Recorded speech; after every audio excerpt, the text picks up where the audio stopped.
সাম্প্রতিক সময়ে ল্যাতিন আমেরিকার অন্যতম পরাশক্তিতে পরিণত হওয়া কলম্বিয়ার বিপক্ষে সুবিধা করতে পারছিল না ব্রাজিল। শেষ দুই দেখাতেই জয়বঞ্চিত ছিল 5 বারের বিশ্ব চ্যাম্পিয়নরা। একই সঙ্গে বিশ্বকাপ বাছাই পর্বের টেবিলেও দরিভাল জুনিয়র শিষ্যদের ছিল বেগতিক অবস্থান। ইনজুরি প্রবণ স্কোয়াড নিয়ে নেমে তারা আরও ত্রাহি দশায় পড়ে। তবে ভিনিসিয়াস জুনিয়রের শেষ মুহূর্তে দুর্দান্ত গোলে রোমাঞ্চকর জয় পেল ব্রাজিল। ঘরের মাঠে বিআরবি মানে গারিনসা স্টেডিয়ামে ভোরে ব্রাজিল মুখোমুখি হয় কলম্বিয়ার। দুদলই ল্যাতিন অঞ্চলে পরশক্তি হওয়ায় হাড্ডাহাড্ডি লড়াইয়ের আভাস আগেই মিলেছিল। মাঠের খেলাও দুই দল যথেষ্ট উত্তেজনা জন্ম দেয়। ম্যাচের শুরুতেই পেনাল্টিতে ব্রাজিলকে এগিয়ে দেন দারুণ ফর্মে থাকা রাফায়েল রাফিনিয়া। বিরতির আগ মুহূর্তে গোল করে লুইস দিয়াজ কলম্বিয়াকে সমতায় ফেরান। তবে ইনজুরির সময়ে নবম মিনিটে গিয়ে ডি বক্সের বাইরে থেকে জোরালো শটে ভিনিসিয়াস জুনিয়র স্বাগতিক দর্শকদের উচ্ছ্বাসে মাতান। জয় নিশ্চিত করেন 2-1 গোলে।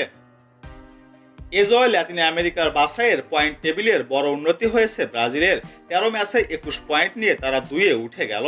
সমান ম্যাচে 19 পয়েন্ট নিয়ে 6-এ নেমে গেল কলম্বিয়া।